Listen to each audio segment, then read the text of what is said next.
Good morning बच्चों।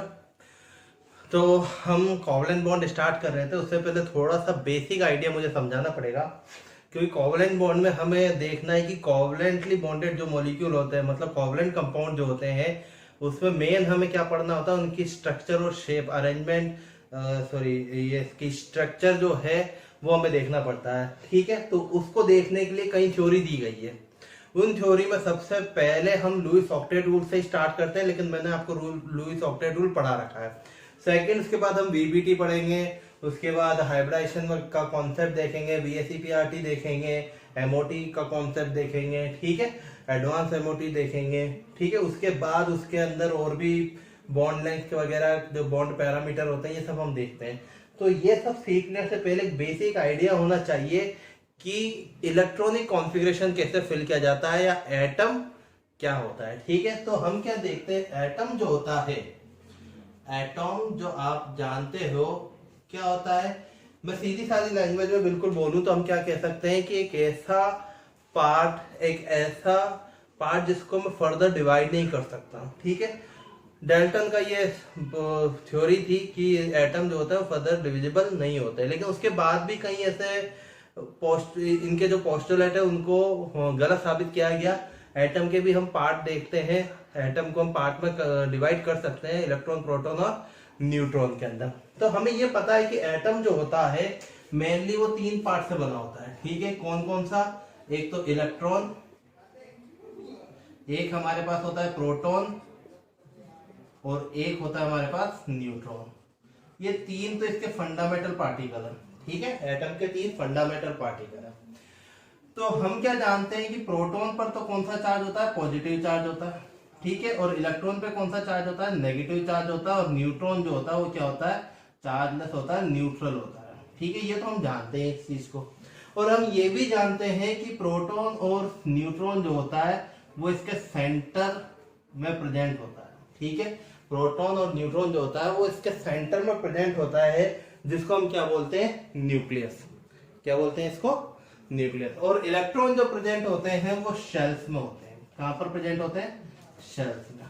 ठीक है, तो अब अगर मैं आपसे कहूं कि आपको स्कूल में पढ़ते हैं, और अगर आपसे पूछे, कोई आपका कोई फ्रेंड है, वो मुझसे पूछे, मैं उस स्कूल में पढ़ाता हूँ थोड़ी देर के लिए, सपोज करो, और मैं बाहर कहीं घूमने जा रहा हूँ, और आपका कोई फ्रेंड मुझसे पूछे कि मेरे फलाना दोस्त जो है वो अभी कहाँ पर है, तो मैं ये बोल दूं जिससे कि वो इस स्कूल में प्रेजेंट है, तो आपके एग्जैक्ट लोकेशन उसको पता नहीं चलेगी। एग्जैक्ट लोकेशन पता करने के लिए क्या बताना पड़ेगा मुझे, कि वो फलाने स्कूल के फलाने मंजिल के फलाने क्लासरूम के फर्स्ट या सेकंड या थर्ड या फोर्थ जो भी बेंच है उस पर बैठा हुआ है। ठीक है, तब उसके एग्जैक्ट लोकेशन हमें क्या होता है, उसका पता चलता है। तो ये जो एग्जैक्ट लोकेशन हम इलेक्ट्रॉन की भी देख सकते हैं, इसके लिए हमें क्या पढ़ना पड़ता है, इसके लिए हमें पढ़ना पड़ता है क्वांटम नंबर। ठीक है, वो मैं आपको पढ़ाऊंगा जब मैं एटॉमिक स्ट्रक्चर पढ़ाऊंगा। मैं भी इतना डीप में नहीं जाऊंगा, मैं भी बस बेसिक आइडिया देने जा रहा हूं कि इलेक्ट्रॉनिक कॉन्फ़िगरेशन कैसे निकालते हैं, हम क्या करते हैं।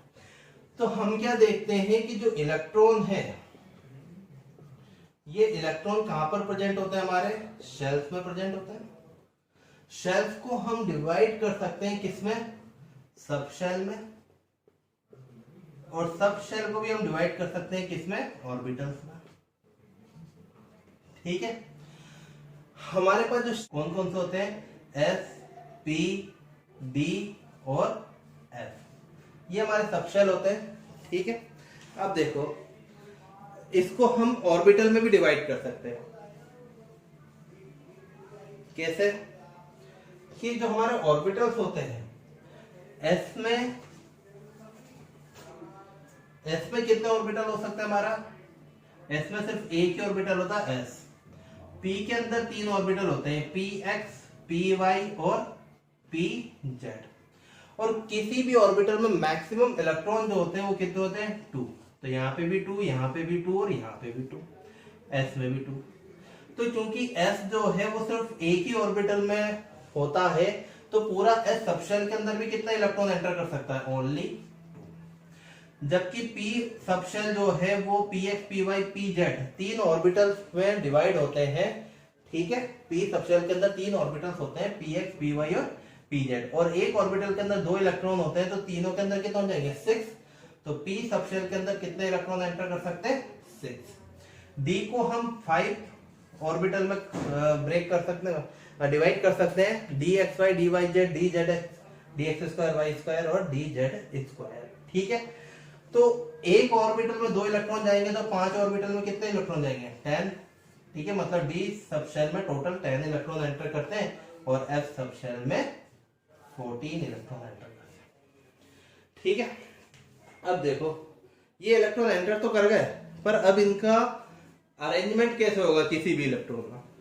ठीक है, तो वो हमें देखना है, वो हमें सीखना है। आप बहुत सारे बच्चों को आता होगा, लेकिन जिन भी बच्चों को नहीं आता तो मेरी आज की क्लास बस इसी पर है कि बाकी बच्चे भी इलेक्ट्रॉनिक कॉन्फ़िगरेशन लिखना सीख जाए।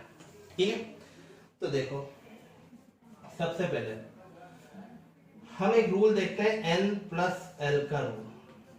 n+l का रूल, n जो होता है यहाँ पर n को बोलते हैं principal quantum number, principal quantum number. ठीक है, और l जो होता है वो होता है azimuthal quantum number, azimuthal quantum number. ठीक है, n+l का रूल क्या बोलता है?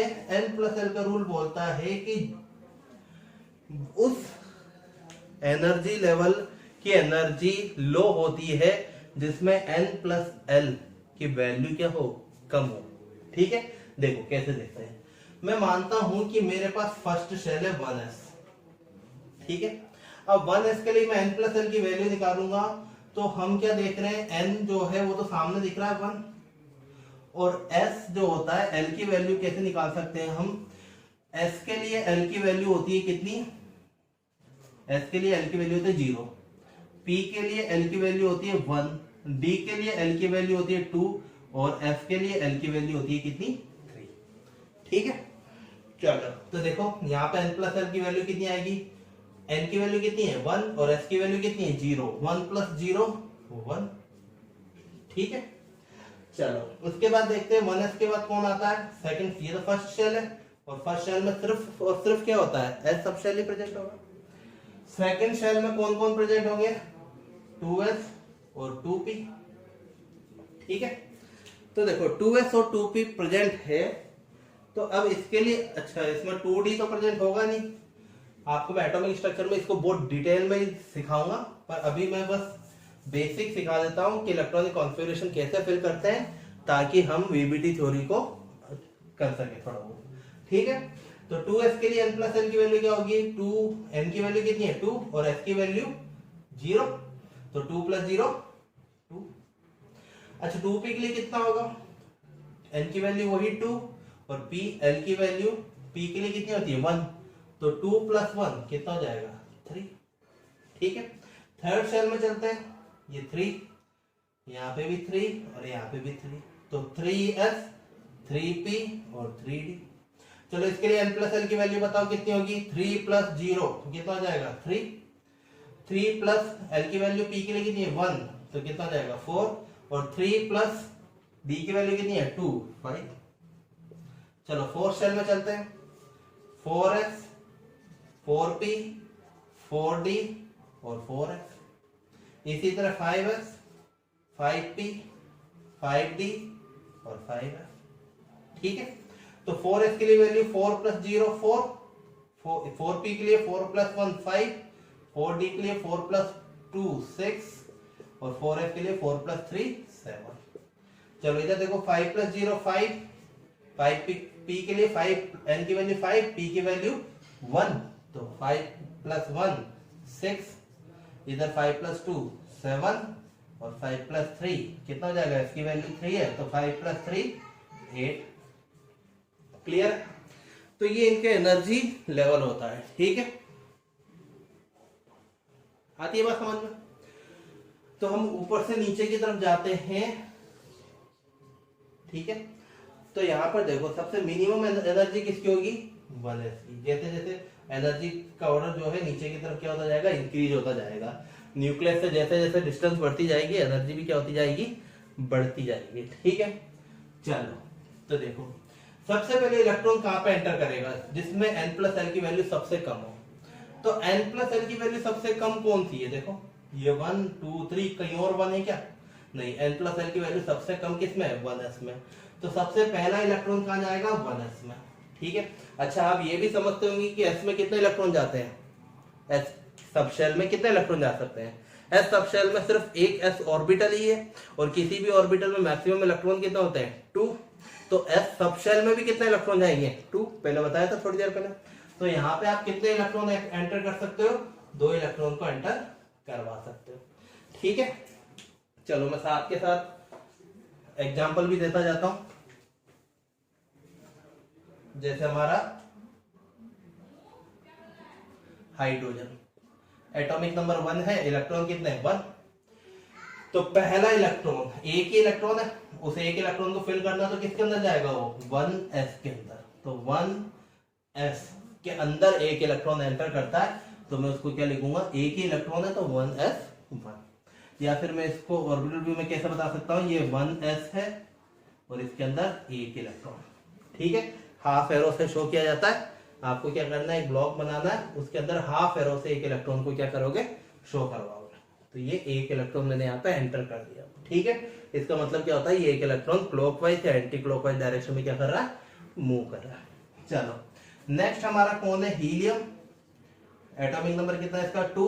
अच्छा, इसमें टोटल कितने इलेक्ट्रॉन एंटर कर सकते हैं? 2 इलेक्ट्रॉन एंटर कर सकते हैं। तो पहला इलेक्ट्रॉन 1s में गया, तो दूसरा इलेक्ट्रॉन भी तो इसी में जाएगा, क्योंकि मैक्सिमम कैपेसिटी कितने की है? 2 इलेक्ट्रॉन की। तो ये होगा 1s2।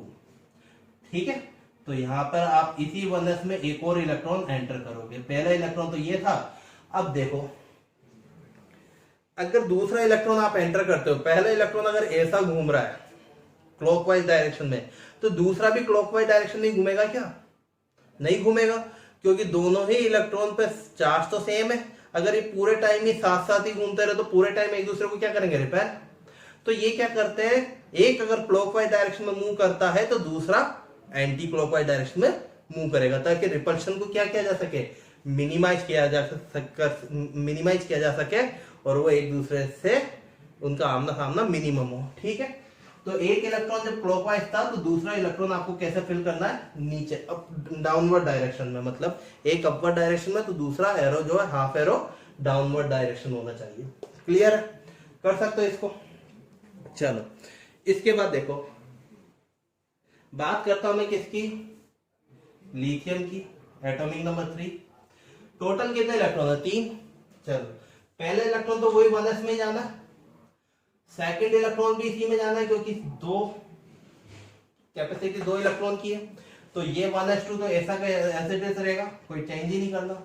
चलो तीसरा इलेक्ट्रॉन देखना है, तो तीसरा इलेक्ट्रॉन में देखो कि ये दोनों तो एक ही एनर्जी लेवल पर, आप ऊपर से नीचे जा रहे तो एनर्जी बढ़ रही है ना, तो 2s और 2p तो एक ही एनर्जी लेवल पे है। तो अब किस में इलेक्ट्रॉन पहले एंटर करेगा? अब किस में इलेक्ट्रॉन पहले एंटर करेगा? तो n+1 का रूल क्या बोलता है? n+l का रूल क्या बोलता है कि जिसमें n+l की वैल्यू कम हो, उसमें इलेक्ट्रॉन पहले एंटर करना चाहिए। तो 2s में n+l की वैल्यू कितनी है? 2। और 2p में n+l की वैल्यू कितनी है? 3। तो इलेक्ट्रॉन पहले एंटर क्या करेगा? 2 के अंदर। ठीक है, तो यहाँ पे कितने इलेक्ट्रॉन एंटर करेंगे? 4। पर 4 इलेक्ट्रॉन की जरूरत है नहीं, 2 तो फिल हो गया, एक और बाकी है, तो उसको फिल कर दो। तो 1s2 2s1। क्लियर? कैसे बना सकते हो आप इसको? 1s में एक इलेक्ट्रॉन और 2 इलेक्ट्रॉन 1s2 है, और 2s में एक इलेक्ट्रॉन। क्लियर? ठीक है, चलो लिथियम के बाद बात करते हैं अपन बेरिलियम की। बेरिलियम का एटॉमिक नंबर कितना होता है? 4। चलो पहला इलेक्ट्रॉन वही 1s में, दूसरा इलेक्ट्रॉन भी 1s में, तीसरा इलेक्ट्रॉन 2s में, और चौथा इलेक्ट्रॉन भी 2s में। मतलब 2 इलेक्ट्रॉन इसमें और 2 इलेक्ट्रॉन इसमें। क्यों? क्योंकि इस 2s की मैक्सिमम कैपेसिटी कितने इलेक्ट्रॉन की है? 2 इलेक्ट्रॉन की। क्लियर है बात? यहां तक समझ में आती है? आप इसको कैसे फिल कर सकते हो? 1s में एक इलेक्ट्रॉन अपवर्ड डायरेक्शन में, तो दूसरा इलेक्ट्रॉन डाउनवर्ड डायरेक्शन में। 2s में एक इलेक्ट्रॉन अपवर्ड डायरेक्शन में, तो दूसरा डाउनवर्ड डायरेक्शन में। शो कर सकते हो? चलो उसके बाद बात करते हैं बेरिलियम के बाद किसकी? बोरॉन की। एटॉमिक नंबर होता है 5। ठीक है, पहला 5 इलेक्ट्रॉन फिल करना है। पहला इलेक्ट्रॉन तो वो 1s में, तो 1s पहला इलेक्ट्रॉन और दूसरा इलेक्ट्रॉन दोनों ही 1s में, तो 1s2। तीसरा इलेक्ट्रॉन और चौथा इलेक्ट्रॉन किस में, 2s में, तो 2s2। अब पांचवा इलेक्ट्रॉन, तो बताइए पांचवा इलेक्ट्रॉन 3s में जाएगा या 2p में जाएगा? तो आप क्या देख रहे हो, एनर्जी किसकी कम होती है, 3s की एनर्जी यहाँ पे आके रुक रही है और 2p की ऊपर ही है। या फिर आप n+l की वैल्यू भी देखो तो क्या बोलता है, n+l की वैल्यू जिसमें कम होगी उसमें इलेक्ट्रॉन पहले फिल करना है। तो 2p में n+l की वैल्यू 3 है और 3s में n+l की वैल्यू 3 है। अब हो गई दिक्कत, दोनों में ही n+l की वैल्यू क्या है, 3। तो ऐसी कंडीशन में क्या बोला जाता है कि अगर n+l की वैल्यू इक्वल है, अगर n+l की वैल्यू इक्वल है तो आप क्या देखोगे, जिसमें n की वैल्यू मिनिमम हो, n की वैल्यू मिनिमम हो उसमें इलेक्ट्रॉन पहले एंटर करेगा। तो देखो यहां पर n की वैल्यू कितनी है, 3, और यहाँ पे n की वैल्यू कितनी है, 2। तो मिनिमम n, अगर n+l की वैल्यू इक्वल हो जाती है तो हमें देखना है minimum value of n। n का यहाँ पे 2 है, यहाँ पे 3 है, तो पहले इलेक्ट्रॉन कहाँ एंटर करेगा, 2 वाले में, ठीक है। तो 2p1, एक ही इलेक्ट्रॉन है, 2p1। चलो इस 1s2 को मैं हटा दूं क्योंकि ये इनर्ट गैस है हीलियम, तो मैं इसको ऐसे भी तो शो कर सकता हूं 1s2 की जगह, हीलियम 2s2 2p1। आप खुद सोचिए, अभी तो ठीक है हम एटॉमिक नंबर 5th में ही है, अगर मैं 92 पे आ गया यूरेनियम और मैं 1s2 से ही लिखता हुआ जा रहा हूं तो मेरे तो पूरा कॉपी भर जाएगा, इतनी मेहनत कौन करेगा। तो वहां पर उससे पहले वाले इनर्ट गैस को लिखो, उसके बाद के इलेक्ट्रॉनिक कॉन्फ़िगरेशन को लिखो। तो यूरेनियम से पहले इनर्ट गैस कौन सा है, रेडॉन, तो आप रेडॉन को लिखो और उसके बाद चलते जाओ, ठीक है। नेक्स्ट चलो इसका कैसे लिखेंगे इसको, चलो 2s में कितना इलेक्ट्रॉन है, 2 इलेक्ट्रॉन, एक अपवर्ड और एक डाउनवर्ड। अच्छा 2p, अब देखो 2p में 2p शेल के अंदर कितने ऑर्बिटल है, 2p शेल के अंदर 3 ऑर्बिटल है, एक px py pz, मैंने आपको बताया था px pz और py। तो यहाँ पे एक ऑर्बिटल में मिनिमम मैक्सिमम कितने इलेक्ट्रॉन एंटर करते हैं, 2, और 3 ऑर्बिटल है यहाँ पे तो मैक्सिमम 6 इलेक्ट्रॉन एंटर करेंगे। तो यहाँ पे फिल कर दो 1 इलेक्ट्रॉन, क्लियर है बात। चलो बोरॉन के बाद अपन बात करते हैं किसकी, कार्बन की, एटॉमिक नंबर 6। तो कार्बन की जैसी बात आएगी तो देखो यहाँ पे क्या लिखना पड़ेगा मुझे, हीलियम, हीलियम का मतलब 2 इलेक्ट्रॉन कहां पर एंटर करेगा, 1s2 में। उसके बाद बाकी 2 इलेक्ट्रॉन 2s में, 4, एक इलेक्ट्रॉन 2p में जा चुका है, उसके बाद दूसरा इलेक्ट्रॉन भी कहां पे जाएगा, 2p में तो जाएगा क्योंकि मैक्सिमम 6 इलेक्ट्रॉन होल्ड कर सकता है ये। तो क्या हो जाएगा इसका कॉन्फ़िगरेशन, 2s2 2p2। और फिर कैसे कर सकते हैं इसको, 2 इलेक्ट्रॉन, और अब देखो अगर मैं इसको ए से लिख दूं तो ये गलत हो जाएगा, अगर मैं इलेक्ट्रॉन को ऐसे फिल करता हूं तो ये गलत हो जाएगा। क्यों, क्योंकि आपको खुद देखो, क्योंकि ये तो एक ही ऑर्बिटल है तो इनकी एनर्जी तो सेम है, सेम ऑर्बिटल की एनर्जी सेम होगी। अब अगर इस इलेक्ट्रॉन को चॉइस मिलता है कि दूसरे इलेक्ट्रॉन से दूर रहे तो वो तो रहेगा ना। अगर इस इलेक्ट्रॉन को चॉइस मिल रहा है कि मैं इसके पास ना रह के इससे दूर रहूं तो रह लेगा, कोई दिक्कत थोड़ी है। चॉइस नहीं हो तब ये यहाँ पे आएगा, पर अभी तो चॉइस है, बाकी 2 खाली थे तो यहाँ पे आ जाएगा। साथ में रहेंगे तो रिपल्शन, लड़ाई झगड़े तो कौन चाहेगा, दूसरा रूम खाली है दूसरे रूम में जाके बैठ जाओ, एनर्जी लेवल तो सेम है, ठीक है। चलो कार्बन के बाद अपन बात करते हैं किसकी, नाइट्रोजन, एटॉमिक नंबर 7।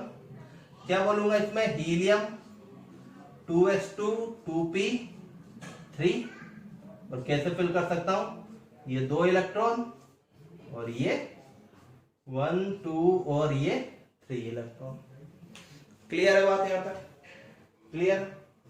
चलो ये आप कॉपी कर लेना, मैं हटा रहा हूं इसको, मेरा बोर्ड थोड़ा छोटा है और रीजन बताया था मैंने कि क्यों। चलो नाइट्रोजन के बाद अपन बात करते हैं किसकी, ऑक्सीजन की, जिसका एटॉमिक नंबर कितना होता है, 8, ठीक है। ऑक्सीजन का एटॉमिक नंबर कितना है, 8। तो देखो पहला इलेक्ट्रॉन वही हीलियम, हीलियम के अंदर कितने इलेक्ट्रॉन चले गए, 2, तो 1s2, देन 2s2 और देन 2p, कितने इलेक्ट्रॉन हो जाएंगे, देखो 2 इलेक्ट्रॉन तो ये रहे, 2 ये 4, बाकी कितने 4, तो 2p4, p में तो 6 इलेक्ट्रॉन जा सकते हैं, अभी तो 4 ही है, और बढ़ सकता है आगे। इसका कॉन्फ़िगरेशन कैसे लिखूंगा मैं ऑक्सीजन का? ऑक्सीजन एटॉमिक नंबर 8 और ये 2 इलेक्ट्रॉन तो इसमें और 1 2 3। अब चौथा इलेक्ट्रॉन एंटर करवाना है। अब कोई चॉइस नहीं है, तो एक इलेक्ट्रॉन तो आना ही है, तो ये आ जाएगा, पर स्पिन इसकी चेंज हो जाएगी। मतलब एक अपवर्ड डायरेक्शन है तो दूसरा एरो जो है वो डाउनवर्ड डायरेक्शन को शो करेगा। रिपल्शन तो मिनिमाइज करने की कोशिश करेगा वो।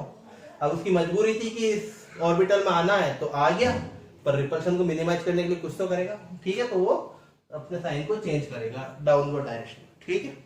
ऑक्सीजन के बाद आ गया कौन? Fluorine atomic number 9। कॉन्फ़िगरेशन क्या हो जाएगा? Helium 2s2 2p। अभी चॉइस है 6 इलेक्ट्रॉन तक जाने की, तो 2p5। कैसे शो कर सकते हैं इसमें? 2 इलेक्ट्रॉन तो 2s में और 2p में कितने इलेक्ट्रॉन हो जाएंगे? 1 2 3 4 एंड 5, ठीक है। फ्लोरीन के बाद आता है कौन? नियॉन 10 हीलियम 2s2 2p6, ठीक है। इसको कैसे फिल करेंगे? 2s में कितने इलेक्ट्रॉन है? 1 एंड 2, और p में कितने इलेक्ट्रॉन है? 6। तो 1 2 3 4 5 एंड 6 पूरा भर चुका है ये। 2p पूरा कंप्लीट हो चुका है। तब आप देखो 2p के बाद कौन आएगा? 3s। आप देखो आपके पास लिखा हुआ है। तो हम बात करते हैं किसकी? सोडियम की एटॉमिक नंबर 11। अब देखो ये इतना कॉन्फ़िगरेशन तो किसका हो गया? नियॉन का हो गया, ठीक है। तो मैं सोडियम के लिए क्या लिखूंगा? नियॉन से स्टार्ट करूंगा। नियॉन का मतलब क्या हो गया? इतना कॉन्फ़िगरेशन मैंने लिख दिया। तो अब क्या होगा? बस 3s और उसमें कितने इलेक्ट्रॉन? 1 इलेक्ट्रॉन। तो मैं कैसे लिख सकता हूं? सोडियम का 3s और 1 इलेक्ट्रॉन। क्लियर। सोडियम के बाद अगर मैं बात करूं किसकी? मैग्नीशियम की, तो मैग्नीशियम में क्या हो जाएगा? ये नियॉन 3s2। इसको मैं कैसे शो कर सकता हूं? 3s 1 and 2। क्लियर है? यहां तक बात समझ में आ रही है आपको? अब देखो आपको क्या करना है। ये सब वो सिंपल बातें थी, बस मैंने उन बच्चों को समझाने की कोशिश की है जिन्होंने ये नहीं पढ़ा हो। कई बच्चों ने इसे पढ़ रखा होगा, 10th लेवल पे सिखा दिया जाता है, पर क्योंकि मुझे बीबीटी आगे पढ़ाना था और बहुत सारे बच्चों को शायद नहीं पता हो, तो मैंने इसको एक बार रिकॉल किया है और थोड़ा स्पीड में भी किया है। और आप लोगों को ये आना चाहिए। देखो 10th क्लास में इतना तो पढ़ा दिया जाता है, ठीक है। आप इसकी प्रैक्टिस करना 30 जिंक तक का इलेक्ट्रॉनिक कॉन्फ़िगरेशन आपको लिखना है, ठीक है। चलो गुड बाय।